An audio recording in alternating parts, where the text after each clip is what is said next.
Good afternoon. Thank you all for being here today. Joining me at the podium are First Assistant Attorney General Lindsay Rotolo, Executive Director of the Office of Public Integrity and Accountability, Drew Skinner, as well as the founding and outgoing Executive Director of the Office of Public Integrity and Accountability, Tom Eicher. Along with us today are many of the members of the investigation and prosecution team responsible for the case that I'm about to discuss.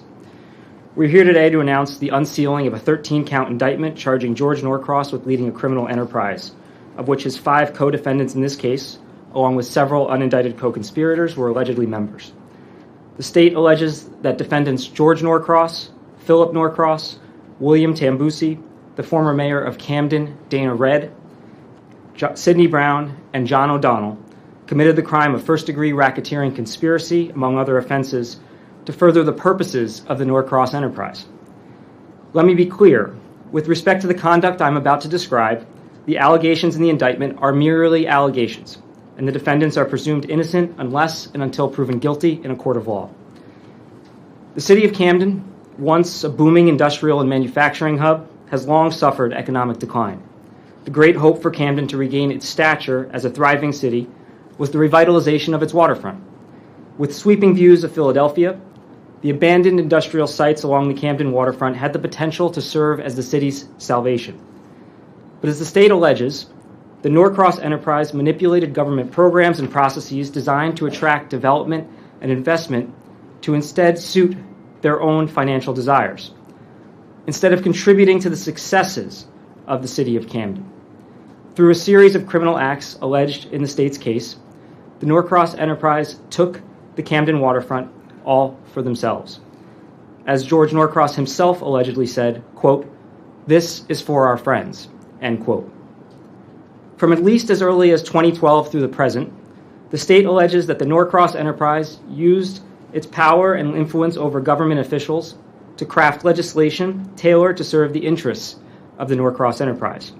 And with the cooperation of former mayor of Camden, Dana Redd, they co-opted the Camden city government to aid the Norcross enterprise in obtaining property and property rights along the Camden waterfront through coercion, extortion, and other criminal acts. I will go through a series of these alleged acts now, but I encourage you to read the entire indictment, which runs 111 pages and which was unsealed this morning. Among the several criminal acts outlined and alleged in the state's indictment is the Norcross Enterprise's unlawful intervention in the purchase of the L3 complex by a nonprofit redevelopment organization. This complex, consisting of 2 3-story buildings and surface parking depicted in the image to my far left, was identified as the only suitable location for Cooper Health, for which George Norcross served as chair of the Board of Trustees. Before George Norcross learned that the nonprofit organization was actively seeking to purchase L3, the Camden mayor's office directed the nonprofit's leaders to meet regularly with Philip Norcross and then to update the Norcross enterprise of its progress in the deal. Philip Norcross is and was a lawyer in private practice who did not hold elected office or any governmental position within the city of Camden. It is alleged that he stated during a recorded conversation that, quote, "I try to practice as little law as possible. Just for laughs and giggles, I run a law firm. And for more laughs and giggles, my siblings and I get around the table and decide what George's agenda is in Camden," end quote. At the direction of city government officials, the nonprofit's leaders met regularly with Philip Norcross and were pressured to follow the directions of the Norcross enterprise or else face repercussions.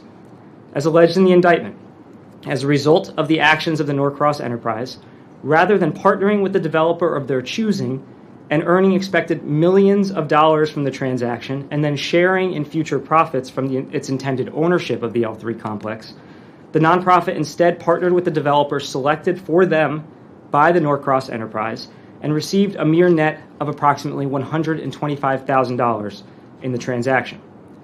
The developer chosen by the Norcross enterprise, on the other hand, was able to obtain the L3 complex at a discounted price only available to the nonprofit.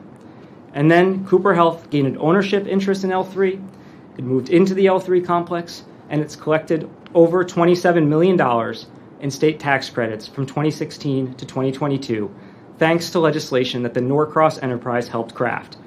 Legislation that we allege Philip Norcross described in his own words during a recorded conversation as follows, quote, "We rewrote a tax credit law in New Jersey that says, in essence, if you come to Camden, we're going to give you 100% tax credit for all capital and related costs. It will cause real havoc. It's unlimited," end quote. Through another series of extortionate and other unlawful acts alleged in the indictment made public earlier today, the Norcross enterprise forced a private developer who had once been courted by the city of Camden to invest in the redevelopment of its waterfront. It forced them to relinquish property rights so that the Norcross enterprise could build the tallest building on the Camden waterfront, and the headquarters to the company is run by three of the defendants in this case, the Triad 1828 Center, as well as a residential apartment building known as 11 Cooper. When the developer would not initially relinquish his rights on terms preferred by the Norcross enterprise, George Norcross threatened the developer that he would in substance and in part, quote, "F you up like you've never been effed up before," end quote. And he told the victim developer that he would make sure that the developer would never do business in Camden again. As alleged in the indictment, in a later recorded phone call, George Norcross admitted to threatening the developer and recalled a conversation with the victim developer asking Norcross, quote, "Are you threatening me?" end quote. To which George Norcross responded, quote, "Absolutely," end quote. In addition to George Norcross's direct threats, the Norcross enterprise conspired to have the Camden Redevelopment Agency file a court action to take the extraordinary step of government condemnation of the victim developer's rights in order to gain leverage in their private negotiations. They did this without meaningful involvement from the city or even attempting to follow the legal process that protects against the government arbitrarily taking someone's property. The Norcross enterprise plotted to have Camden city officials publicly accuse the developer of being, quote, "not a reputable person." The Norcross enterprise caused Camden city officials, including Mayor Dana Red, to freeze out the victim developer by stopping all communications with him. And the Norcross enterprise plotted to use the Camden government to damage an unrelated project in which the victim developer was already heavily invested, which George Norcross allegedly described on a recorded call as, quote, "another point of attack on this putz," end quote. As alleged in the indictment, that is a plan that the Norcross enterprise later executed to further harm the developer. All of these acts were used to, as George Norcross allegedly said on a recorded call, put a quote-unquote bat over the victim developer's head. The plan worked. As a result of the Norcross enterprise's actions and fearful of the financial harm he would suffer as a result of George Norcross's control over the city of Camden, the developer victim eventually gave in, and for $1.95 million, a fraction of what the victim believed his rights to be worth, the victim developer agreed to, 1, extinguish a view easement that enhanced the value of his other Camden investment, which then allowed for the eventual height of Norcross Enterprises' Triad 1828 Center. Today, that building stands 150 feet above what would have been permitted under the victim's easement. 2, the victim developer sold his residential right of first refusal and residential redevelopment rights and property, including permits and architectural plans. 3, he sold $18 million worth of tax credits that could be redeemed by the Norcross enterprise following the development of the 11 Cooper site. By contrast, the Norcross enterprise greatly benefited from this transaction. For example, the indictment alleges the following benefits for the defendants. On the very same date that the victim developer agreed to the sale, the insurance firm of Connor Strong and Bucklew, where defendant George Norcross serves as executive chair, the trucking and logistics company of NFI, where defendant Sidney Brown serves as CEO, and the Michaels Organization, a residential development company led by defendant John O'Donnell, each filed tax credits under a government tax incentive program tailored by and for the Norcross enterprise. In the application, they proposed to construct what would eventually become their headquarters, the Triad 1828 Center. 5 months later, the New Jersey Economic Development Authority announced tax credit awards of approximately $86.2 million for Connor Strong, approximately $79.3 million for Michaels, and approximately $79.3 million for NFI to construct the Triad 1828 Center. The Triad 1828 Center was then constructed over the years that followed and is owned by Camden Partners Tower Equities, an entity comprised of LLCs associated with defendants George Norcross, Sidney Brown, and John O'Donnell. The Triad 1828 Center was then occupied by only 3 companies who leased the space: Norcross's Connor Strong, Brown's NFI, and O'Donnell's Michaels. For leasing space in the Triad 1828 Center, the 3 companies have received a total of at least $29 million in tax credits. The companies have been able to turn around and sell those tax credits for millions of dollars. And between the 3 companies, they have approximately $211 million more in tax credits to be awarded through the end of calendar year 2030.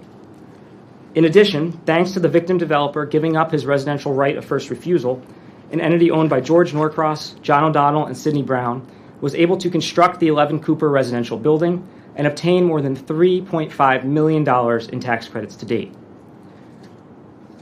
In addition to the aforementioned criminal acts, the 111-page indictment unsealed today details other criminal acts members of the Norcross enterprise conspired to commit in order to further the purposes of the enterprise.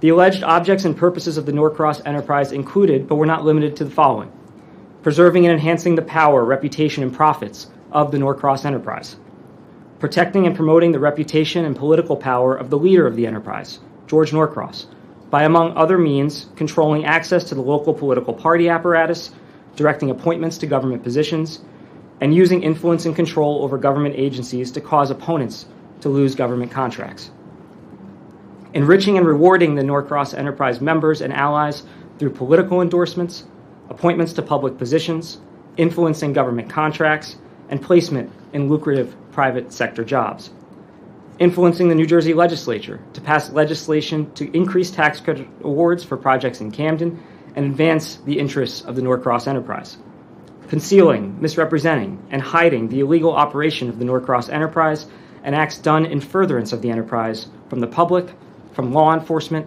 and from the media; promoting compliance with the demands of the Norcross enterprise by retaliating against those opposed to the enterprise; and using the Norcross enterprise's reputation for controlling government entities to intimidate and threaten those who hold interests and rights that the Norcross enterprise seeks to acquire or extinguish. In short, this indictment alleges that a group of unelected private businessmen used their power and influence to get government at the state and local levels to aid their criminal enterprise and further its interests. Through their alleged acts, the Norcross enterprise was able to obtain the rights to build multiple buildings and obtain hundreds of millions of dollars in government-issued tax credits, among other benefits. They allegedly did this with the complicity and acquiescence of various state and local elected and appointed officials, who turned a blind eye to their duties and obligations to the people of New Jersey to instead serve the interests of a powerful few. The state alleges that George Norcross has been running a criminal enterprise in the state for at least the last 12 years. This alleged conduct of the Norcross enterprise has caused great harm to individuals, businesses, nonprofits, the people of the state of New Jersey, and especially to the city of Camden and its residents. That stops today. With this indictment, the state of New Jersey intends to hold the Norcross enterprise accountable for the crimes alleged to have been committed by its members. It's often said that in New Jersey, politics is a blood sport. And what's meant by that is that if you don't go along with the demands of those in political power, you'll get hurt. You might lose your job, you might lose your business, maybe you lose your reputation, or maybe government, the very government that you vote for, that you support with your tax dollars, that exists to serve you, will instead be weaponized against you. All of these consequences are on full display in this indictment. But there is nothing inherent in our state's culture that requires us to accept politics and government that functions in this way. And as we show clearly in this indictment, there's nothing legal about it either. Now, as Attorney General, I have the great privilege of working every day with the career public servants who make up the Department of Law and Public Safety. The team involved in investigating and prosecuting this case exemplifies the dedication and selflessness at the foundational core of what it means to be in public service. I cannot recognize everyone involved with this investigation individually, but I would like to take a moment to recognize and thank a few individuals integral to the investigation and prosecution of this matter. This team has been led by Executive Director of the Office of Public Integrity and Accountability, Drew Skinner, as well as founding and outgoing Director of OPIA, Tom Eicher. He's been incredibly instrumental in supporting the team as my first assistant, Lindsay Rotolo. And I want to thank the prosecution team, led by Deputy Director Michael Breslin, Assistant Attorneys General Andrew Wellbrook and Michael Grillo, Deputy Attorney General Adam Klein and Amanda Nini, as well as the entire investigation team, and specifically FBI Special Agents Steve Rich and Ethan Johnson, Sergeant Aaron Bancroft, Detective Ryan Vivarelli, and State Investigator Paul Donahue of OPIA, Detective Sergeant Ryan Gillespie of the New Jersey State Police under the leadership of Colonel Patrick Callahan, Superintendent of the State Police. I also wish to acknowledge the contributions of others in the department, and especially the assistance provided by the Division of Criminal Justice, led by Director Stephen Furketic, Deputy Director Derek Neseskis, Chief Weldon Powell, OPIA Investigator John Zudik, and the many appellate attorneys involved in this matter. The team's devotion to the pursuit of justice and fearlessness in holding power to account is admirable. I would also like to thank the Federal Bureau of Investigations, both the Newark Field Office under the leadership of Special Agent in Charge James Dennehy, and the Field Office in Philadelphia under the leadership of SAC Wayne Jacobs. We are so grateful for the investigative collaboration in this case, and specifically the invaluable time and talents of the agents who worked on this case and the support of their supervisors. We're also grateful for the assistance provided by the United States Attorney's Office of the Eastern District of Pennsylvania under the leadership of U.S. Attorney Jacqueline Romero, as well as special thanks to First Assistant Nelson Thayer, and to the United States Attorney's Office for the District of New Jersey under the leadership of U.S. Attorney Philip Selinger. The prior legal and investigative work done by the Assistant United States Attorneys in their offices has been critical to our team's ability to hold the defendants accountable for alleged criminal conduct that spans more than a decade. This region's law enforcement community is unlike any other in the nation. The investigative and prosecutorial agencies in this state and in this region are devoted to the mission of pursuing justice and preserving public safety, and we support each other's cases in the process. I'm so grateful for the collaboration we encountered in this case, just as we do in every case we undertake here in New Jersey. I also want to acknowledge that law enforcement officers and prosecutors who investigate powerful people and people who violate the public trust often are unfairly scrutinized and criticized by the very people they're charged with investigating. These are people with access to government officials and influence over the media. It turns out that powerful people don't like being held accountable, and they use these attacks to try to deter us from doing this work. We see this every day on the national stage, and sadly, we see it here in New Jersey. But this department is built on a history of doing this work. It is in our DNA. The Division of Criminal Justice was created by the Criminal Justice Act of 1970, and it was created specifically so that the state of New Jersey had an agency capable of investigating and prosecuting complex criminal conspiracies perpetrated by powerful individuals. I am inspired by the public servants who do this work, this tireless, grueling, often thankless work that involves sacrifice and commitment to a righteous cause, no matter who it may offend. Today, these individuals have shown that the legacy of that founding law is alive and well in the state of New Jersey. And I want the women and men of the Office of Public Integrity and Accountability to know that I support them and that the state of New Jersey thanks them. The team that worked on this case consists of some of the finest public servants I have ever known, and I could not be prouder of them. So let today be a lesson for everyone in this state. We will never back down from doing the hard work necessary to do the right thing for the right reasons. We will never stop pursuing justice. When we say no one is above the law, we mean it. And we will continue to hold accountable anyone who violates the law to serve their interests above the public interests, no matter how powerful they may be. It's now my pleasure to turn over to Drew Skinner, Executive Director of the Office of Public Integrity and Accountability, to provide additional details on this case. Thank you, Attorney General Platkin. Before I begin, I want to briefly echo the general sentiments and thank the career prosecutors and agents working on this case for their incredible commitment to seeking justice in this matter. It's an honor to work alongside each and every one of you. I also want to thank and acknowledge Executive Director Tom Eicher, who's about to retire after an exemplary career of public service. I thank you for your leadership of this team. And more generally, I thank you for your work founding the Office of Public Integrity and Accountability, which I'm proud to lead today. I also share the Attorney General's gratitude towards our colleagues in the FBI and the United States Attorney's offices for the Eastern District of Pennsylvania and the District of New Jersey. Today's charges are truly the result of an outstanding, collaborative team effort. I want to spend the next few minutes walking you through the charges contained in the indictment unsealed today. As General Platkin has already told you, the criminal enterprise that we have identified today is alleged to be led by George Norcross, who currently resides in the state of Florida. He is the executive chairman of the insurance firm Connor, Strong & Bucklew and chairman of the Board of Trustees for Cooper Health. Also charged are members of the Norcross enterprise, defendants Philip Norcross, an attorney and the managing shareholder and CEO of Parker McKay, a New Jersey law firm. Philip Norcross also serves on the board of Cooper Health and is the registered agent for the groups that own the Triad 1828 Center. He is a resident of Philadelphia, Pennsylvania. Defendant William Tambusi is an attorney and partner at the law firm of Brown and Connery. He is the longtime personal attorney to George Norcross.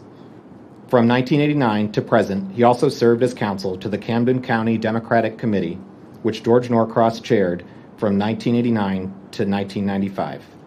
Tambusi has also served as outside counsel to the City of Camden, the Camden Redevelopment Agency, Cooper Health, and Connor Strong. He is a resident of Brigantine, New Jersey. Defendant Dana Red is currently the CEO of Camden Community Partnership, which was formerly Cooper's Ferry Partnership. She previously served as a member of the Camden City Council, the New Jersey Senate, and from 2010 to 2018, she was mayor of Camden. She is a resident of Sicklerville, New Jersey. Defendant Sidney Brown is the CEO of NFI, a trucking and logistics company. He also serves as a member of the board at Cooper Health and is a partner in the groups that own 11 Cooper and the Triad 1828 Center, among other things. He is a resident of Philadelphia, Pennsylvania. Defendant John O'Donnell has been in the executive leadership of the Michaels Organization, a residential development company, in a variety of roles, including COO, president, and CEO. He is also a partner in the groups that own 11 Cooper and the Triad 1828 Center. He has also served on the board of Cooper's Ferry Partnership at various times since 2018. He is a resident of Newtown, Pennsylvania. The indictment unsealed today contains 13 counts. Count 1 charges all 6 defendants with a first-degree racketeering conspiracy in violation of NJSA 2C41-2D. The pattern of racketeering activity alleged by the state includes violations of the Federal Hobbs Act, theft by extortion, financial facilitation of criminal activity, misconduct by corporate official, and conspiracy to commit these crimes. Count 2 charges defendants George Norcross, Philip Norcross, Dana Red, and William Tambusi with first-degree conspiracy to commit theft by extortion, criminal coercion, financial facilitation, misconduct by corporate official, and official misconduct in connection with allegations related to the L3 complex. Count 3 charges all 6 defendants with first-degree conspiracy to commit theft by extortion, criminal coercion, financial facilitation, misconduct by a corporate official, and official misconduct in connection with allegations related to the Triad 1828 Center and 11 Cooper. Count 4 charges defendants George Norcross, Philip Norcross, and William Tambusi with second-degree conspiracy to commit theft by extortion and criminal coercion in connection with allegations related to the Radio Lofts building. Counts 5 and 6 charge all 6 defendants with first-degree financial facilitation of criminal activity in connection with allegations related to the tax credits from the Triad 1828 Center. Counts 7 and 8 charge George Norcross, Philip Norcross, Dana Redd, and William Tambusi with first-degree financial facilitation of criminal activity in connection with allegations related to the tax credits from the L3 complex. Counts 9 and 10 charge all 6 defendants with first-degree financial facilitation of criminal activity in connection with allegations related to the tax credits from the 11 Cooper residential development. Count 11 charges defendants George Norcross, Philip Norcross, William Tambusi, and Dana Redd with second-degree misconduct by a corporate official in connection with allegations related to the Norcross's enterprise's control and operation of Cooper Health to promote the enterprise's criminal objects. Count 12 charges all 6 defendants with second-degree misconduct by a corporate official in connection with allegations related to the Norcross enterprise's control and operation of Connor Strong and Buckaloo, NFI, the Michaels Organization, and entities called CP Residential GSGZ and CPT Equities in the furtherance and promotion of the enterprise's criminal objects. Finally, count 13 charges all 6 defendants with second-degree official misconduct in connection with allegations related to Dana Redd's actions while she served as mayor of the city of Camden, and accomplice liability for the same. As a reminder, the assertions made in the indictment unsealed today are allegations, and all criminal defendants are presumed innocent until convicted by proof beyond a reasonable doubt at trial. The potential penalties for these charges are significant and are as follows. First-degree charges carry a sentence of 10 to 20 years in state prison and a fine of up to $200,000. Second-degree charges carry a sentence of 5 to 10 years in state prison and a fine of $150,000. The crime of racketeering also exposes criminal defendants to additional financial penalties, including the forfeiture of ill-gotten proceeds from their criminal activity, which, as the indictment makes clear, the state intends to seek in this case.